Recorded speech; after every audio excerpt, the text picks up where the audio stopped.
안녕하세요. 닥터 유 유태호입니다. 오늘은 유 상담입니다. 오늘도 5분에 대해서 무엇이 진짜 문제인지 진단하고요. 그리고 스스로 어떻게 훈련해서 해결할 것인지를 처방하도록 하겠습니다. 첫째 분입니다. 2월 전문직 자격 시험을 앞두고 공부하기 힘든 25세 남자 직장인입니다. 1월 지금 이제 말에 가까우니까요. 이제 얼마 안 남았죠? 수험서로 혼자 공부를 하려고 하는데 이게 이제 어떤 전문직이라는 얘기는 안 하셨어요. 하여튼 수험서를 혼자 공부하려고 하는데 양에 먼저 압도된다고 합니다. 네, 대부분의 자격시험이 그렇죠. 공부하는데 시간은 오래 걸리고 공부한 양은 적다고 느껴진다고 합니다. 공부 시간을 늘리려고 잠을 줄이고 사람을 만나고 식사 시간을 줄였는데 오히려 몸에 무리가 가서 스트레스를 많이 받았다고 하네요. 시험 때까지 한 달 남짓 공부를 다 못할 것 같은 부담감 때문에 공부를 회피하게 되고 회피를 했었는데 지금은 다시 규칙적으로 생활을 하면서 공부하지만 아직도 고민이라고 합니다. 지난 1년간, 그러니까 그전 1년간이겠죠. 인강으로 공부를 했다고 하네요. 이제 이렇게 지나서 현재입니다. 현재 전략은 두 가지 전략이 있어요. 하나는 지금 하던 대로 공부를 다 하겠다. 그러니까 이제 수험서가 많잖아요. 이걸 다 보겠다라고 하는 전략이 있고요. 두 번째 전략이 이제 그건 이제 방법이 됩니다. 결과를 선택하는 전략입니다. 그게 뭐냐면 시험에 붙겠다. 두 개가 이게 돼야 저게 될 것 같지만 사실은 서로 다른 문제라는 거예요. 공부를 다 해야만 시험에 붙는다라고 생각하면은 지금 진행된 걸 보세요. 절대로 공부 다 할 수 없죠. 이러면 반드시 떨어집니다. 그런데 시험에 붙겠다라고 전략을 세우면 어떻게 되겠어요? 그러면은요, 붙을 가능성이 높아집니다. 물론 떨어질 수도 있어요. 그렇지만 붙을 가능성이 생긴다는 거죠. 이제 얼마 안 남았으니까요. 사실요, 한 달이면은 충분한 기간입니다. 그러니까 지난 1년간 했다고 하더라도, 한 달이면 충분한 기간이거든요. 얼마든지 붙을 수 있다는 거예요. 그래서 제가 공부하는 방법을 이미 강의에 올려놨어요. 수험 준비 쉽게 하기. 수험 준비 쉽게 하기는 3개월이었는데요. 1개월로 바꾸시면 됩니다. 공부 쉽게 하기. 사실은요, 1개월도 안 걸려요. 하루면 됩니다. 그 마음으로 해보세요. 오늘 못하면 내일 하루 만에 다 끝내겠다. 이렇게 해보세요. 사실 1개월도 잘 안 걸린다니까요. 100%는 아니지만은 붙을 가능성은 훨씬 높아집니다. 둘째 뿐입니다. 예비고, 그러니까 중3이겠죠. 예비고 1학년 딸의 여러 증세에 죽을 것 같다는 47세 여자 직장인입니다. 딸이 12월 11일, 그러니까 한 달 전 얘기겠죠. 머리에서 틱틱 소리가 난다고 합니다. 머리에서 틱틱 소리. 두통이 있고, 귀에 통증이 있고, 그 이후 며칠 후 가슴이 두근거리고 가슴이 간질간질하다. 이런 증상이 있었다고 합니다. 그러다가 이제 한 달 전 얘기인데 지난주부터는 손이 간질간질, 가슴이 간질간질 두 번 다 했다고 하네요. 두 번 다 생리 시작 전에 그랬고요. 딸이 그래서 자신도 죽을 것 같다. 이렇게 이제 표현을 하셨어요. 맨 끝에 말은 뭐였냐면 살려주세요. 이렇게 표현을 하셨어요. 근데 이 딸은 죽을 것 같다고 안 그러죠. 뭐 증세가 있어요. 이런 증세가 있지만 죽을 것 같다고 안 그런단 말이에요. 근데 엄마가 죽을 것 같다 그래요. 엄마가 왜 그러시죠? 딸이 스스로 해결해도 이건 충분한 증상들입니다. 그렇게 불구되는 것도 아니고 죽을 병도 아니고요. 이것 때문에 잘못되는 병도 아니에요. 그냥 증세에 불과하죠. 원한다면요, 그냥 딸이 해결하게 하세요. 엄마 그러지 마시고요. 그래서 딸에게 원하면 직접 지금 이렇게 했듯이 닥터에게 상담하라고. 그런 문제가 해결돼요. 근데 엄마가 해결하면요, 점점 더 꼬이기 시작합니다. 그래서 딸이 알아서 해결하라 그러고요. 엄마는 이런 문제를 비문제시하고 본인이 하고 싶은 것 하시면 됩니다. 해결될 테니까요. 셋째 뿐입니다. 허리, 엉치 등의 찌릿 또는 시큰한 느낌, 느낌입니다. 찌릿한 느낌, 시큰한 느낌 때문에 불안해지고 활동도 급 위축되는 47세 남자 직장인입니다. 이런 증세가요, 아침에 세수하거나 바지를 입을 때, 기침을 하거나 재채기를 할 때, 앉았다가 일어날 때 이따금씩, 반드시 그런 것도 아니고 이따금씩 나타난다고 합니다. 집안일이라도 돕고 나면 허리가 불편하게 느껴지고요. 다소 무거운 물건은 아예 들 생각도 하지 못한다고 합니다. 2011년부터 2014년, 그러니까 아마 5년 전 얘기겠죠. 네, 사이에 5번의 큰 허리 통증을 겪었다고 하고요. 그걸 트라우마로 지금 기억하고 있다고 합니다. 트라우마라는 건 이제 기억이거든요. 그 자체가요. 네.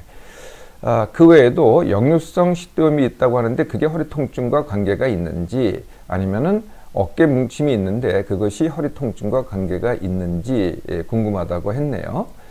역류성 식도염이 허리 통증 일으키지 않습니다. 어깨 뭉침이 허리 통증 일으키지 않습니다. 그런데요, 같은 원인이 역류성 식도염도 일으키고요, 허리 통증도 일으키고요, 어깨 뭉침도 일으킵니다. 그 같은 원인이 뭐겠어요? 네, 제가 늘 말씀드리죠. 딱 하나의 원인이라고요. 힘듦과 지나침. 힘듦은 내가 느끼는 힘듦이고요. 지나침은 나는 신나요. 안 힘들어요. 재밌어요. 그런데 몸이 지나친 것. 네, 이게 이제 지나침이죠. 그러니까 마음이 지나쳐도, 마음이 힘들어도 그게 힘듦이라는 겁니다. 그래서 이제 힘듦과 지나침이 이 세 가지 병의 공통 원인이 되는 거죠. 지난 일을 기억하면서 트라우마라고 하고, 지금 지난 일을 기억하면서 트라우마라고 하면은 어떻게 되겠어요? 내가 이미 힘들죠? 불안해한다. 이게 둘 다 뭐겠어요? 마음이 힘든 거죠. 이렇게 하면은 벌써 힘드니까 어떻게 돼요? 허리 통증이 낫겠어요? 그게 원인인데, 네, 이제 악순환 하는 거죠. 그거보다는요, 허리 통증 완치할 수 있거든요. 무슨 원인이든지 간에 완치할 수 있습니다. 그러니까 오늘부터 시작하시면 돼요. 제가 허리 디스크 완치 훈련을 올려놨어요. 거기에 준해서 완치 훈련 하면 됩니다. 어깨 뭉침은요, 뒷목 통증 완치 훈련에 준해서 훈련하면 되고요. 역류성 식도염도 위장병 완치 훈련에 준해서 훈련하시면 다 완치할 수 있습니다. 완치하는데 걸리는 시간은 뭐 3개 다 합쳐도 3개월, 뭐 남짓 이렇게 됩니다. 걱정하면서 지난 5년을 지냈나 봐요. 네, 3개월이면 됩니다. 넷째 뿌리입니다. 고도 비만이고 임신 초기인데 임신 이용해서 감량하기를 묻는 38세 주부입니다. 질문을 이렇게 하셨네요. 최소 몇 칼로리를 먹어야 하는지, 운동은 어떻게 하는지 등을 자세히 알고 싶다고 하셨습니다. 체중이 늘어갈 텐데 임신 중독증이나 당뇨가 걱정이라고 하네요. 고도 비만이면은요, 네, 그리고 임신 중에 체중이 고도 비만인데 체중이 더 늘잖아요. 네, 그러면은 당연히 임신 중독증, 당뇨의 위험성이 더 높아집니다.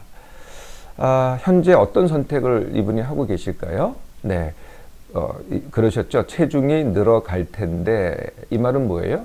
네, 다른 말로 하면은 체중이 늘 것이다, 늘리겠다, 이런 뜻이 되는 거죠. 이미 이런 선택을 하셨어요. 뭐, 의도적으로 선택했다기보다는 벌써 이런 말 자체가, 이건 누구가 이런 말을 하는 게요? 네, 뭐 본인이죠. 네, 본인의 속마음이 이런 말을 하는 겁니다. 걱정이 내 속마음이거든요. 그럼 그대로 되는 거죠.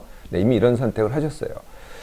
그런데 묻기는 다른 걸 물으셨어요. 내가 감량하고 싶다. 네, 그러니까 속마음은 찔 것 같은데 겉마음은 감량하고 싶다. 네, 이렇게 완전히 상극되는 두 개를 갖다가 하나는 겉마음, 하나는 속마음을 갖고 있잖아요. 네, 결과는 어떻게 되겠어요? 속마음이 100% 이깁니다. 네, 당연히 늘어납니다. 네, 그런 문제가 더 되겠죠. 그래서 이분은 감량하겠다는 선택보다는요, 임신 중 현재 체중, 그러니까 오늘의 체중을 갖다가 임신 끝날 때까지 그대로 유지하겠다, 이런 선택을 하는 게 그래도 현실적인 선택입니다. 그리고 실행 가능하고요. 방법은요, 아까 같이 뭐 칼로리 따지고 뭐 운동을 어떻게 하느냐, 뭐 이런 거를 뭐 알고 하겠다고 한들 그렇게 안 됩니다. 네, 그래서 누구나 다 알죠. 누구나 다 내게 맞는 방법 찾고요. 네, 맨날 그걸 찾아요. 알긴 잘 알아요. 근데 행동을 안 하면 무슨 소용이 있겠습니까? 네, 그래서 그 칼로리나 운동 따지지 마시고요.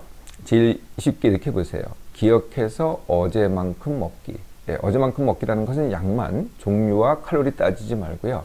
뭐 무슨 음식을 먹어도 좋습니다. 먹고 싶은 음식 드세요. 뭐 삼겹살 드고 싶으세요? 삼겹살 드세요. 뭐 귤 드시고 싶으세요? 귤 드세요. 네, 근데 양만, 네, 뭐 칼로리 따지면 다 다르겠죠. 그거 따지지 말라는 거예요. 양만 같은 양이라는 것은 분량을 얘기합니다. 질량도 아니고 분량, 무게도 아니고요. 같은 양을 어제만큼만 들면 됩니다. 운동은요, 뭐 하셔도 돼요. 네, 그런데 뭐 목적을 갖고 하지 말라는 거죠. 목적을 갖고 하면은 작심이 되고요. 그러면 반드시 3일밖에 안 하게 돼요. 작심이 3일이라 그러잖아요. 그래서 하고 싶으면 하세요. 몸이 허락하면 하시고요. 그런데 체중 감량을 목적으로 한다. 그러면 틀림없이 결과는 체중을 찌우시게 돼요. 이 정도면 할만하지 않으세요? 네, 기억해서 어제만큼 먹기. 끝날 때까지요. 임신이 끝날 때까지. 그리고 임신 후에 그때 가서 감량을 하도록, 출산 후에 그때 가서 감량을 생각해 보도록 하세요.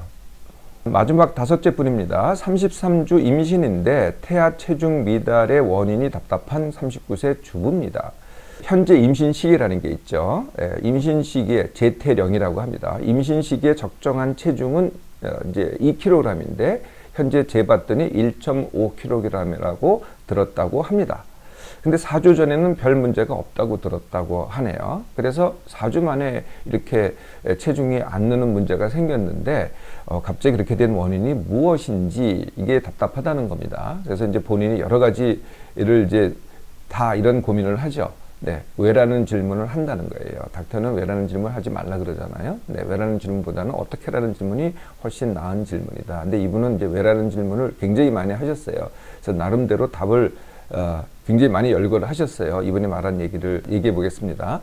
본인의 예민한 성격인지, 임신 초기에 있었던 아버지 사망과 가족 불화로 힘들었음 때문인지, 지난 4주간 남편과의 사소한 불화나 이웃과의 층간소음 또는 청소비 문제에 대해서 예민했었음 때문인지, 지난 2달간 2kg 감량과 증량을 했었음인지, 숙면을 못하는데 그것 때문인지, 10살 아이를 학교에 보내지 않고 홈스쿨링을 하는데 그게 힘이 붙이는데 그것 때문인지라고 나름 외를 연구를 하셨어요.